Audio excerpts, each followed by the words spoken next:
Welcome to Floating Questions, the podcast where curiosity leads, we follow, and stories unfold. My name's Ray, simply asking questions. Shall we begin?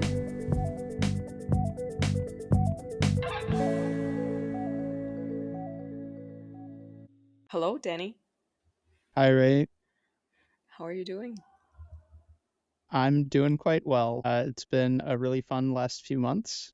I've been slightly overwhelmed in the last few weeks, but the weather is really boosting my mood today. It's been uncharacteristically cloudy. I have a friend visiting from out of town, and they were expecting sunshine. She's like, "What is this? Is this even California?" And then finally today it turned around back to the usual perfect weather we have every day. How are you doing?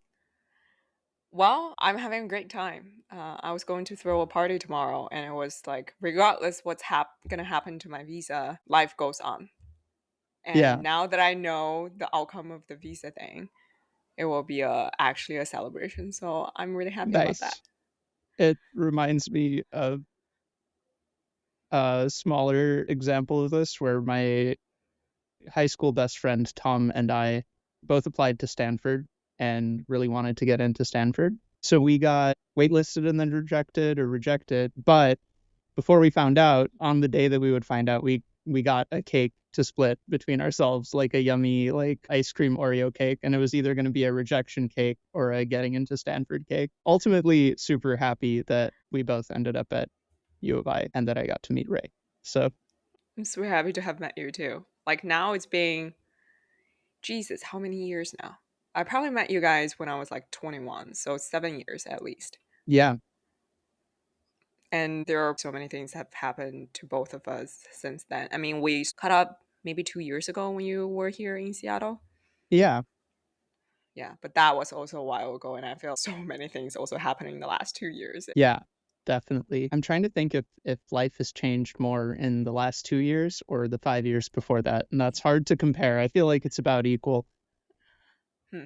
I feel like it changed more in the past 2 to 3 years for me, actually. Just a number of things that pushed me think a lot deeper about who I am and where I want to be and spirituality. I guess I've never thought I would say that word. That's great to hear. I would say that I have some like geeky spirituality around the little that I know about physics. Like, oh man, quantum particles, so cool. But there's all of these core concepts that are fundamental to the universe, but also kind of drive my life philosophy. The last time I touched physics textbook was back in college. And but recently I am reading The Brief History of Time. And as I am reading that book, I started to have more and more questions. I'm basically retaking physics all over again. Yeah, And nice. but this time, I think because maybe I'm a little bit older and I'm not under the pressure of getting grades for the exam, I have a lot more freedom to just ask some very fundamental questions that ended up just like blowing up my mind. To think that we don't even know what really gives things mass. Like, at least this is what GPT tells me. It's a theory that there's a field, and when the atoms interact with that field, some atoms get the mass, and some atoms, like photons, they don't. How does this thing really work? Yeah. So everything that I take for granted, an object like a table or a glass of water, they seem so stable, but actually we know nothing probably about it. I mean, even on a more macro scale, we don't fundamentally understand why water expands when it freezes. Just something that basic. There's a bunch of blind spots. And the craziest thing is that mathematical theories lead to, don't remember whose theorem this was, but it has been proven that any proof system will have things that are true that are not possible to prove. I'll say it differently. You cannot fully prove or explain everything that is true. If you are accepting any concept of truth existing, then you must also accept the perpetual unknown, which is absolutely mind blowing. And obviously, this is me taking something that's like from theoretical math and applying it to a spiritual context, basically. But let me look it up real quick. While you're looking it up, I'm just gonna say, I think that's actually, I don't know, experientially, I can see why that would be true. The other day, I just had a tiny, maybe epiphany. Like, thoughts are inarticulated feelings, and feelings are inarticulated thoughts. It's a symptoms of something, and you don't fully capture it. It's so nebulous, and you couldn't fully describe what it is anyway. Yeah, some people I know are very good at taking their feelings, putting it through the language filter, and just saying their feelings out loud. And that's incredible. I can't even explain my feelings to myself most of the time. It's very hard for me to like, how are you feeling about this? What in particular is stressing you out or making you sad today? And I'm just, well, I get stuck. I can't do it. And I've been working on that because I feel like that's an important skill in general. I'll figure out a feeling and it'll take like weeks, which is very silly. Gödel's first incompleteness theorem. That's what we were looking for. There are true statements within the system that cannot be proven within the system itself. Cool. The last comment that I will have about that, when you become a lot more aware of the unknown that we're facing, do you get scared? You know, so many people criticize Newton for being religious throughout his life and become even more religious towards the end of his life. I'm like, how could you criticize a poor man who is probably at the cutting edge of the thought at that point in time and facing so much unknown, and seldom anyone would be able to understand him? And he would also want to seek a shelter for facing such overwhelming part of the existence. Yeah, I've seen memes about this of engineers being like, yay, we can explain all the things. And then this shattered, poor theoretical physicist in the corner. My God, we don't know anything. I am hoping for a glimpse at some sort of truth at some point in my life, but I know it's not coming. I'm working on the same questions my colleagues have been working on for decades. So yeah, it's real. I find staring into that abyss, to be honest, either comforting or exciting. I've never felt fear about it. What I feel fear about is, okay, not fear, but I am extremely unnerved by uncertainty, which is really funny because in my life I have always craved and sought after the stress of uncertainty with all of my life choices. I'm like, yum, I love not knowing. So I'm just that sort of person, I think. It's fascinating because I have thought about this a lot myself. You know, when I walk into suburb, it kind of terrifies me because it symbolizes a type of certainty that I feel stifling for me. But at the same Hmm. time, I have no idea how many months already of facing the fact that my life could be uprooted just with a decision that the government would make about my visa case. That level of some uncertainty is also something that was very uncomfortable for me. And I worked to a state where I feel like I could still live a happy and fulfilling life and carry out all of these activities with as much strength as possible. But at the same time, it was difficult for me. It seems to me that I have this very intricate relationship between knowing and not knowing. On the one hand, I'm so afraid of knowing exactly what's going to happen. On the other hand, the amount of uncertainty sometimes in my life also feels extremely destabilizing. Um, Yeah. and I'm like, well, but you did make the decision of like leaving your hometown and just come to the States when you were 18. How would you not expect all of this? Yeah, because I didn't think this through. At the same time, would I just choose the other route? Absolutely not. Yeah. Reminds me of a random fun fact about me. I'm extremely hesitant to go skydiving Hmm. or until someone like took me out to a theme park, I had no urge to go ride a roller coaster. That being said, I ride a motorcycle almost every day. Far more dangerous. I do follow the speed limit. I drive super defensively. I wear the highest level of armor and protection head to toe. But ultimately, if you cut out everyone who died because they were speeding, died because they were drunk, etc., still statistically way more dangerous than like a lot of these things that feel more like giving your fate to the universe. So I find that really, really funny. I giggle at myself a little bit there. Yeah, all the inconsistencies that we have, right, as human Yeah. beings. Yeah, exactly. Um, well, actually, even up until this point, you haven't done a intro yet. So, Danny, would you like to give self intro? Sure, I'll do my best. I'm Danny. I met Ray in college. I don't remember how. We just clicked and hung out. I think it was through the tech entrepreneurship thing. I grew up in the Chicago suburbs, in the land of certainty, as mentioned. I was born in Israel while my parents were stopping there for like 6 years on the way from Kiev to the US. Yeah, so kind of an immigrant background.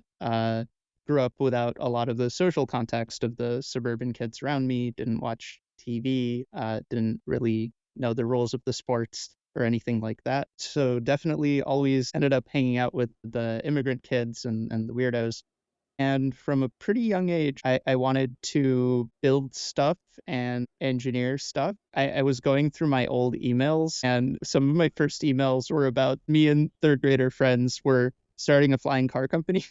And one thing I kept coming back to and geeking out about was defense tech.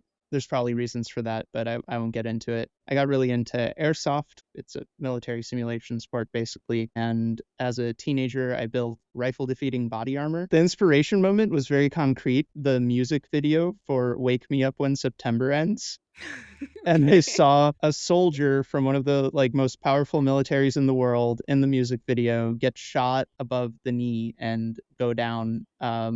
And I was like, how it's the 21st century, like how is the state of the art that little flying pieces of metal can like completely shred people? I actually managed to build something that was uh like 20 to 30% thinner and lighter than what the military had at the time that worked the same. Very small sample size, but I did test it at a national ballistics lab.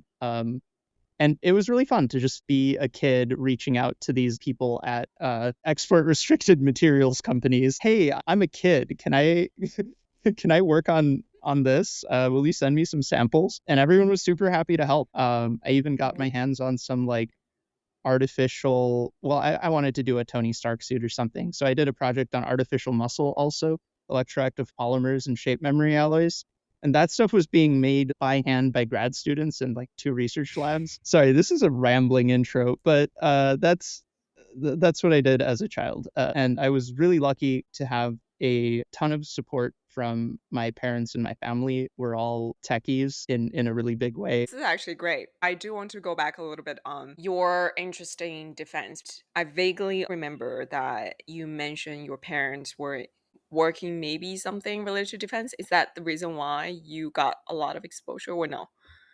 So they weren't working in defense things specifically. My dad did have mandatory military service. He met my mom after that. She was his TA at engineering school. Very cute. But no, mom was a physical chemist and dad was a electrical engineer.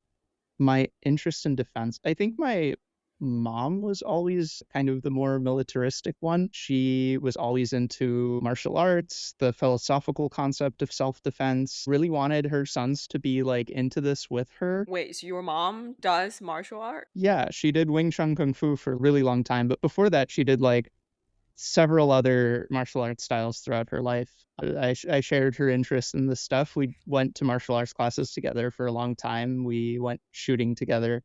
Um, and that's I guess where that was. Also, first book I can remember reading. Okay, second book. First book was a slow crawl through Tom Sawyer to like learn the language. But the second book I ever read was Ender's Game. That was a formative book of my childhood, definitely, and explains a little bit of this also. I'm trying to think why else I got into defense. It was really early. It was like my dream between 5 and 7 years old. It got locked in as like what I wanted to work on. Do you think it's because maybe defense technology usually is on the cutting edge of many different things, and you get to work on some like very cool project? It just constantly provide you a source of novelty and exploration. You are correct, and I believe that was my childhood reasoning for it. And I talked about it with mom, and she was like, "Hell yeah! Like all of the cool new technologies come out of defense. The internet, AI, radio communications, TV, all the cool technologies come out of it for the most part. It can also cause a lot of harm. I guess my vision was militaries and militarism isn't like going away from the human experience anytime soon. And I feel we need good people working on defense tech that want less war, generally want good outcomes beyond victory, victory in a good way. I guess that's where it added up. I was like, this is the way to push technology forward and the bleeding edge of technology at the current state of humanity. And it's also an opportunity to protect the values that I care about in the world. Um, my dream at first was very lofty. The idea was that perhaps one day we can fight wars without killing each other at all. I know that's like some sci-fi shit, but that's where my quest sort of started. Interesting. Is there a specific type of defense tech that you wouldn't really want to work on, regardless whether you would have the knowledge or expertise? So understand the need of superpowers to work on weapons of mass destruction that target civilian populations as a deterrence thing. Personally, I think the whole mass destruction deterrence concept needs to wind down. I know it's been a crutch for political stability to some extent, but personally, I would not want to work on like nuclear, chemical, biological weapons, or anything else that's generally only useful for killing a lot of civilians at the same time. That is where I draw the line for me personally. I don't think that like someone working on a radar for a nuclear missile is evil or anything like that, but that's not something I want to work on. I also don't think it's pushing technology forward really. I know it did like right without nuclear weapons, we wouldn't have nuclear power. But even there, like because of nuclear weapons being such a big thing, we're not even using nuclear power that much in the US at least. Uh, and early on, I wanted to work on technologies that were purely defensive. I've definitely let that go as I've grown up, probably sometime around like middle school. Sometimes someone just wants to kill you and you have to defend yourself. Better armor and better protection and things like that aren't the only way to defend yourself better. Um, a non-lethal future of warfare is still very, very far out. Right now in the world as it is today, with the imperfect humanity we have, generally everything I would want to work on is not useful for killing a lot of civilians at once. For example, some people are really freaked out about there's this classified but publicly known uh, missile that the US has. As far as I know, it's a fly-by-wire missile, so it's super precision targeted. It's a large long-range missile that doesn't have explosives in it. It has swords that are spring or gas loaded right before impact. It's basically used for assassinations of leaders of terrorist groups and stuff like that. How it became public is I might be misremembering this, so I'm just going to tell it how I recall. Apologies if it's factually incorrect.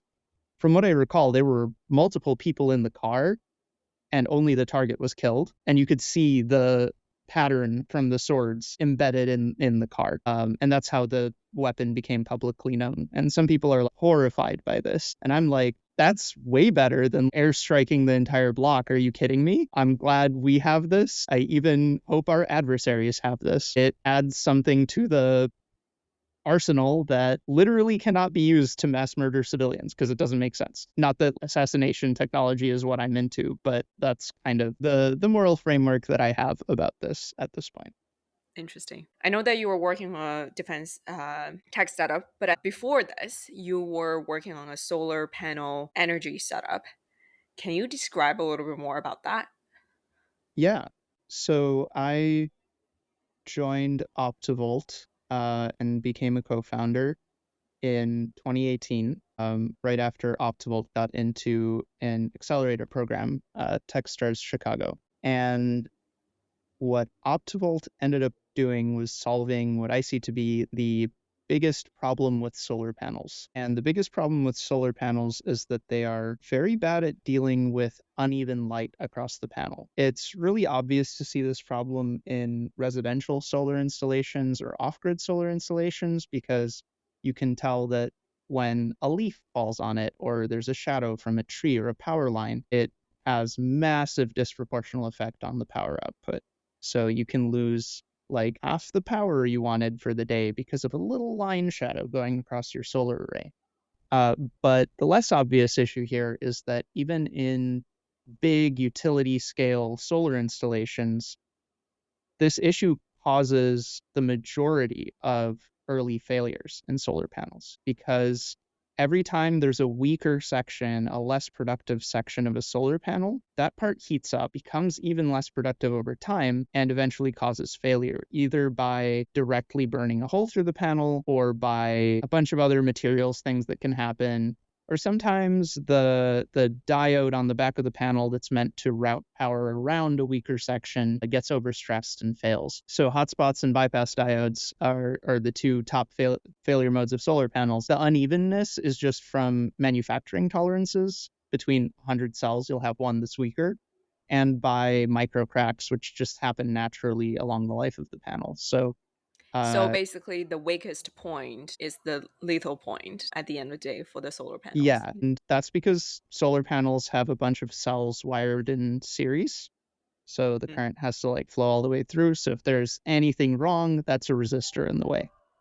And there's one way to fix this, which is you take the power from each cell or each couple cells individually and put it through its own converter and output it to something. But that requires adding a ton of wiring and a ton of electronics, and it's just not practical. So what we did at Optivolt is came up with new power electronics designed to connect to these series pre-connected cells, and through some clever like switching and magnetic stuff, shuffle the power so that it's averaged across the panel. This prevents the resistance effect where you get heat, and it also makes output much more proportional to how much light is hitting the panel, and it's super cost effective. I see. I have to say, obviously, I don't have the relevant experience and technical knowledge to understand all the stuff that you just shared, but I'm gonna still try to ask a few questions. The first question is, how do you derive that is the solution to the cell imbalance problem? Because maybe a solution would be, how do I make sure the manufacturing process is as precise as possible and within the margin of error? Or you can solve this problem by, I have no idea, any other potentially number of ways, that thought process. And if you can somehow simplify it to the point that I could Sure, also yeah. follow, that would be great. So Optivolt started out trying to put solar in kind of non-standard places and on non-standard devices, and this resulted in a unique problem space where you have different parts of a solar panel that will be exposed to different amounts of light. That's where the inspiration started and where the first inventions came in terms of mitigating this with the lowest number of like electrical components. So it wasn't about longevity at the time. It was just about being able to power a device with just solar that's sitting out somewhere doing something. And why is this the way to solve it? So essentially it is the cheapest way to solve it in terms of dollars per energy. That's why it's the best way. If you wanted to change like the quality control process to get the cell tolerances tighter to extend panel lifetime would make the panels far more expensive compared to this. So it's just a cheaper way to do it. But those sorts of approaches also would have no effect on the shading problem, where like snow, dust, shade from nearby structures, trees, etc. Sorting out the cell binning or manufacturing doesn't solve any of that. And that's the problem we originally set out to solve in the first place. I see. So the context was it originates for a very specific niche case for devices potentially out there in the mountain, and so you must withstand a variety of conditions. And but the same problem still persists even in, let's say, solar farms, right? Do you- Yes, it does. So there is less of a problem with utility compared to residential solar. If you're putting it on your roof, there's a lot of stuff around your roof. So that was our immediate kind of next thing beyond devices was residential. In utility scale, the problem is certainly a little bit smaller, but it's still big enough that it would be cost effective to use this, if that makes sense. You can imagine a solar field, it's not going to be perfectly clean. It costs money to clean it. There's dust, there's vegetation somewhere nearby, some things that add variance, but mostly it's just the built-in variance that really messes up utility scale installations. I see. Are you still working on No, optical? so there were three co-founders, and two of us parted ways with the third one, Rohit, who's the CEO, in April. We're on good terms. We just caught up recently. They're doing really well. Can't share too much about that, but they have been doing really well, and we're excited to see where it goes. We were starting to kind of itch for going back to our roots and starting the defense company that we've dreamed of starting since we were in high school. So Interesting. And just last a few questions about the solar industry in general. I have heard that China is leading on the solar panel energy. From your perspective, what kind of edge that China has in this specific industry? the main area is manufacturing and manufacturing automation. There's a misconception, I guess, that China is winning in solar panel manufacturing because of cheap labor or something like that. That's not true. It's about both technology and capital investment in solar manufacturing. Of course, the capital upfront to start a factory is higher in the US, but the running cost has been decreased significantly. And the quality control has been improved significantly over the last 10 to 15 years by China's solar sector. And I think there has to be some reshoring by the US of solar capacity just for like energy independence reasons. I think China's done great on that front. Where the US and other countries compete is on the electronic side. That I think China What do you hasn't mean really by caught up. electronic side? So power comes out of a solar panel, you have to convert it into a format that's useful for something. So I mentioned the cell to cell issues. Well, if you have 100 panels and they're wired in series, it's not quite how it works, but we'll simplify. And then one panel breaks or has some other issue, you also have to have a way of dealing with that. That's sort of the two things. Going from DC to AC is a big problem. Charging batteries with solar is another electronics problem. Optimizing output from one panel at a time is another electronics problem. So all of these, most of the innovation in that field, as opposed to solar panel manufacturing and even solar cell manufacturing, has come from outside of China for a while. That's very interesting to know. One last question in this area. In the last episode, when I was chatting with Shane, doing some consulting project for the government around, for example, how to encourage renewable energy in general, um, he mentioned one of the key assumption in simulation model is to assume that US would have the infrastructure to transport the solar energy. I'm curious about, based on you your understanding of the industry and where it's at least in the United States, how's that infrastructure side of it? And I can see like your facial expression suddenly just changed the moment that I Yeah, talk about infrastructure. no, you've touched on a major key issue in solar deployment as part of the regular grid. And I want to preface this by saying I am not an expert in utility scale solar or the larger scale power grid. My work mostly focused on off grid and then residential solar with some exploration of utility scale generation. So I don't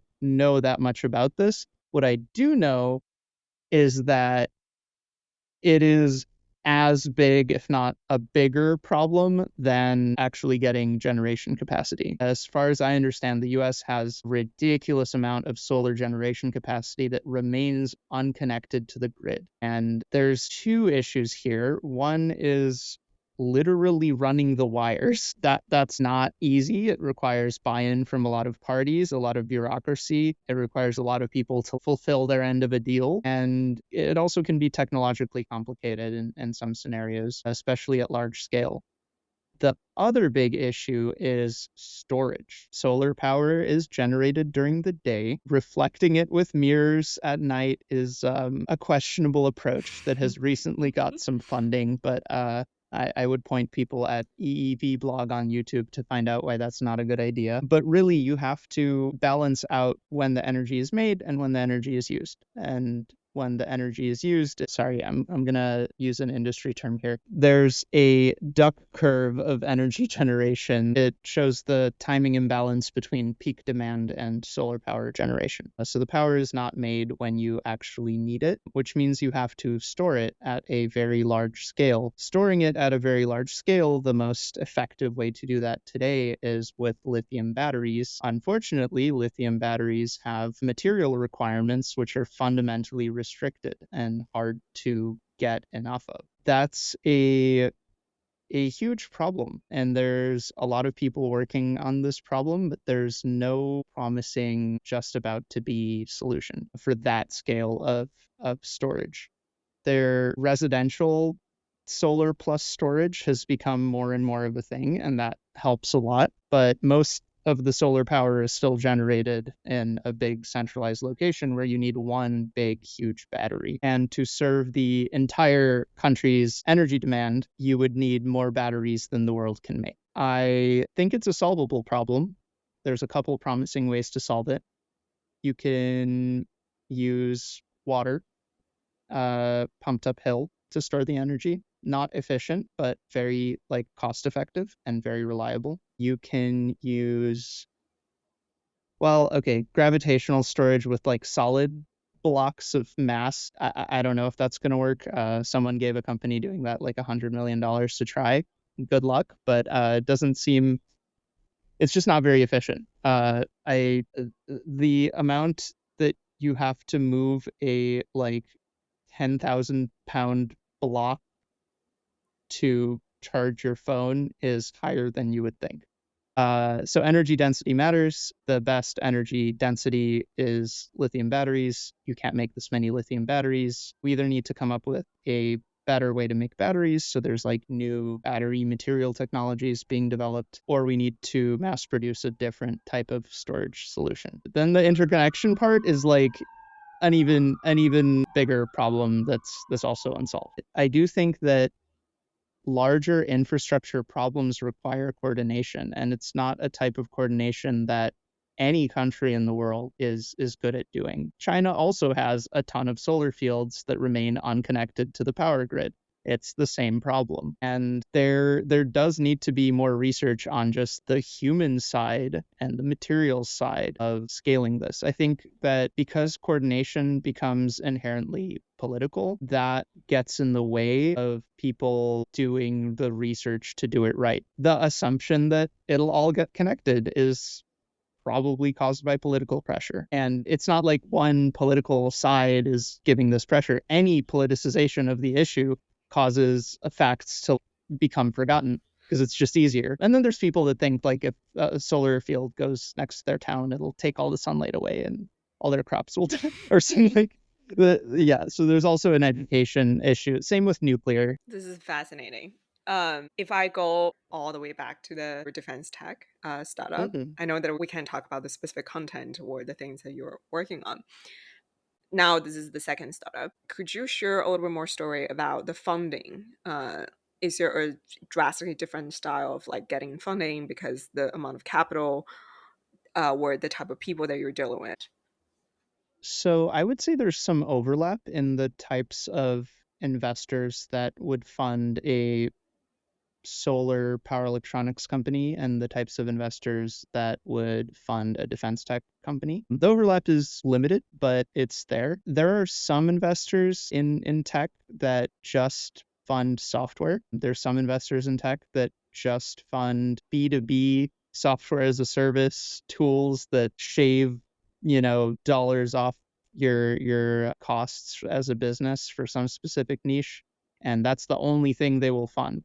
Um, and sometimes that's impactful and meaningful. Sometimes it's a complete waste of brilliant human minds on pointless problems. There are investors who specialize in hardware. There are investors who a third or more of their portfolio is defense, and there are investors who mostly invest in defense. For venture capital in the US, I think it's kind of one of the great prides and joys of our nation, to be honest, that there's someone out there for everyone. Basically, there's someone out there for everyone. And you just have to find the right people. Right. And can I assume those defensive tech investors, they themselves have done like create a lot of these type of technology? So it's folks that have at least some like experience as an operator, like at a company. It's funny when this is like a term used in the startup and investment world, an operator, to describe like I'm not just an investor with an MBA that like had family money. I did a startup or I worked in research or something. I was an operator. But in defense tech, it's really funny because operator is also sometimes used to refer to soldiers in combat, more commonly special forces soldiers. And I've talked to some people with that sort of background. It's funny, like, oh, you were an operator, like which kind? But you don't have to have specific industry background or expertise to be an investor in that industry, so long as you have the expertise around you and you build the expertise by working really closely with the founders you back. But honestly, that's a less common story. Like it happens, sure, but mostly people are investing because they've had some sort of adjacent exposure. Maybe not to your exact thing, but something somewhat relevant. But I don't want to knock the people that build expertise over time specifically to become good investors. That exists, and kudos to them. That's awesome.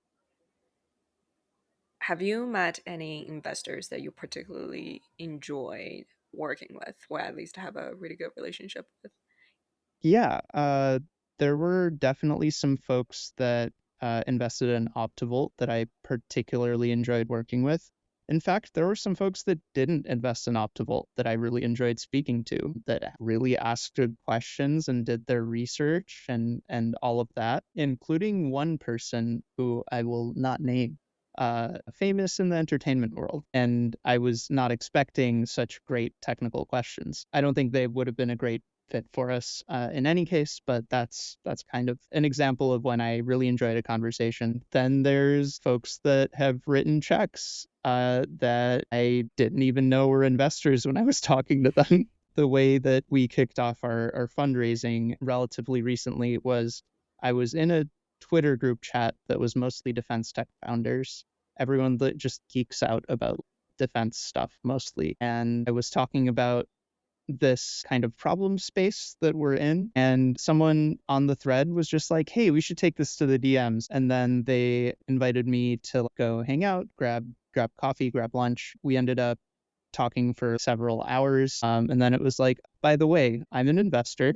Me and the folks I know have a fund, and this looks like something we'd be ready to fund. Let me introduce you to the partners. I wasn't planning to take any money for a couple of weeks. I'm totally not ready to follow this up with more investor meetings with other people, but it was a really good fit. They had great expertise, great advice. They knew the right people, once again, to introduce us to. And they're super skilled builders of their own right, and they've really done the thing. These are true operators that continue to be operators now, so they're not full-time investors even. I want to talk about the other side of things.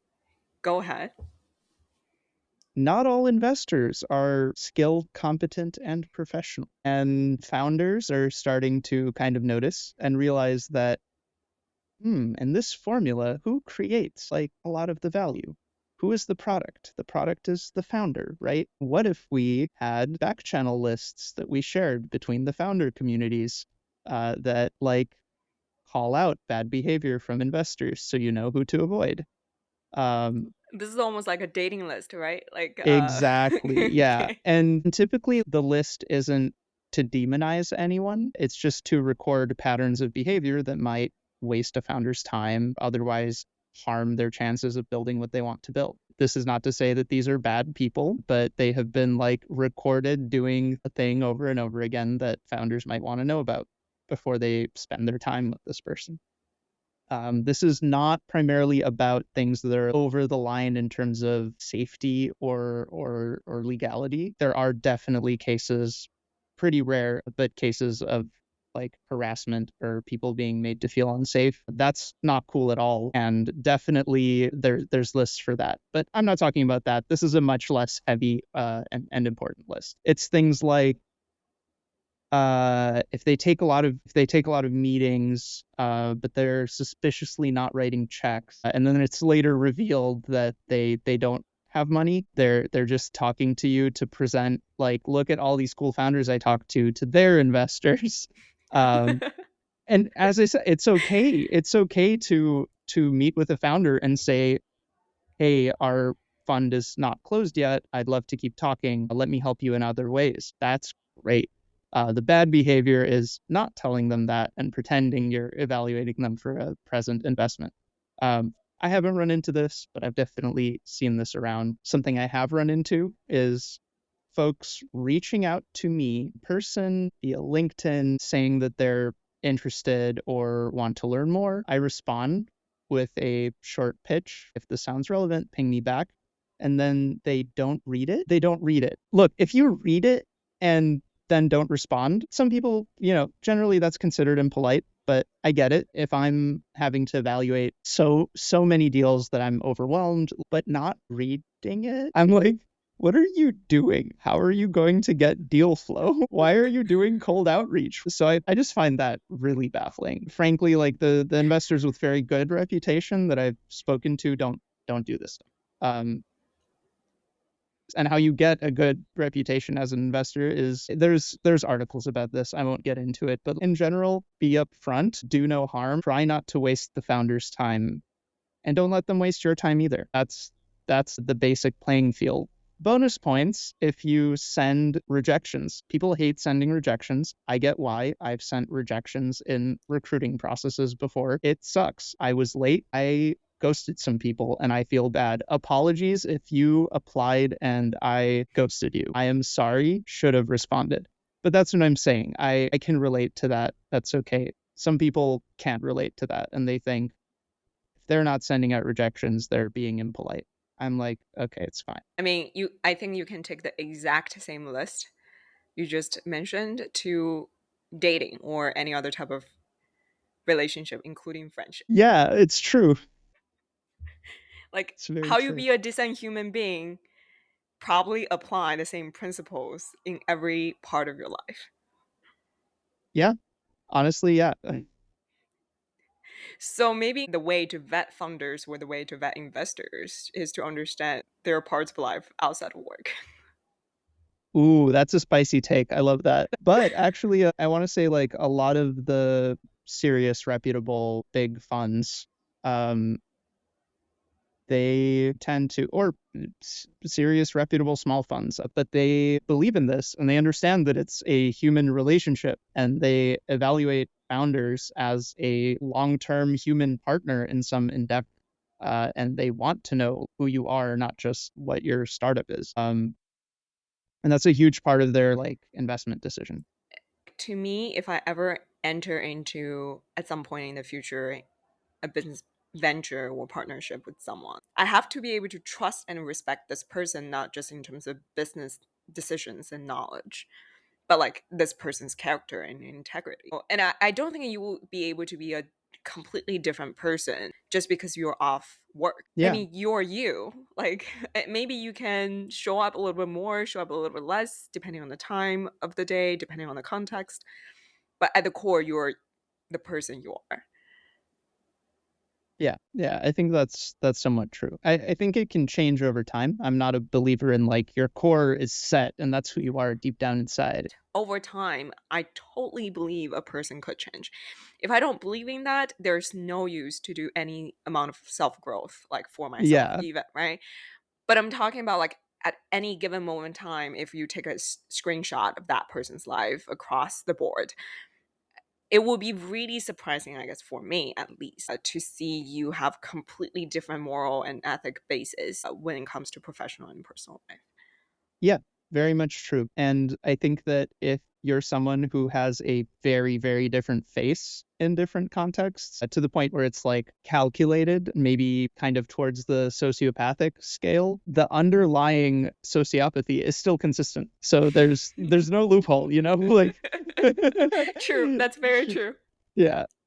The last maybe question that I would like to ask is, I know that in the very beginning of the podcast, you sort of mentioned that you're not a super emotional person. Now your mood is quite stable, and honestly, uncertainty doesn't phase you. I see that you have a caveat potentially you want to add on to that statement, and please add a little bit more nuance to what I just said. But I guess the point that I'm trying to get to, what emotional depth that you dove into, intentionally or unintentionally, in the last few years throughout this journey, that really sort of give you this pause. That's a really tough line of inquiry, especially since I've mentioned before that I am pretty bad at talking about feelings. My mood stability is more of a day-to-day thing. I'm typically like, I'm doing okay. I'm kind of stressed out and overwhelmed. That's just typically Danny. That's just who I am and kind of where I like to be. It doesn't mean that the uncertainty doesn't get to me. It does sometimes. I like can't sleep about it, but I am used to it, right? It's not a big thing. I just mean more generally, there's folks who throughout the day have big peaks and low valleys, or maybe they're more expressive about it. Maybe I have them too. I'm just like not out there about it. That's what I was referring to as like I'm relatively mood stable. And it's not any sort of good or bad thing whatsoever. I think it's a disadvantage in a lot of ways. And it's not a mental health miracle. Like I still have to take care of my mental health. In terms of big feelings that have changed me over the past 3 to 5 years, my first job resulted in me being responsible for the jobs and careers of a bunch of people to some extent. And that is kind of special kind of stress that I hadn't experienced before. From recruiting through being a manager of people to being co-founder who has some input on the direction of the company. I'm considering all the humans that I see every day that are super excited to work on this, that are learning and as I'm learning, and my responsibility to them is to facilitate their growth and to give them as much as I can towards that, while also like making sure that they have a job long term if I can help it, right? Rejections are really hard, layoffs are really hard, and those are things I hadn't dealt with before. And I hope that I always did these things in a way that's empathetic and generally in a way that does minimal harm to the people that I've worked with. I'm fairly confident that that is the case. I think I did pretty good, and I'm not perfect. And in general, I think that I've done my best for the people I've worked with. That prepared me to be a leader and a founder again in a way that nothing else could. It caused some of the biggest feelings that I had throughout the startup journey, for sure. It was about people and doing my best for the people I'm working with. Thank you for sharing that. Of course. And I could tell like there's a lot that's going on within you, and you're sort of describing it in a pretty factual way. And Yes. This is what I mentioned. I tend to be super like even keel, particularly when talking about things that made me feel big feelings. this could be the last episode of Floating Questions, or it may not be. Either way, I hope you enjoyed flowing along with us today. If you liked our journey, please consider subscribing. Thank you for listening, and may the questions always be with you.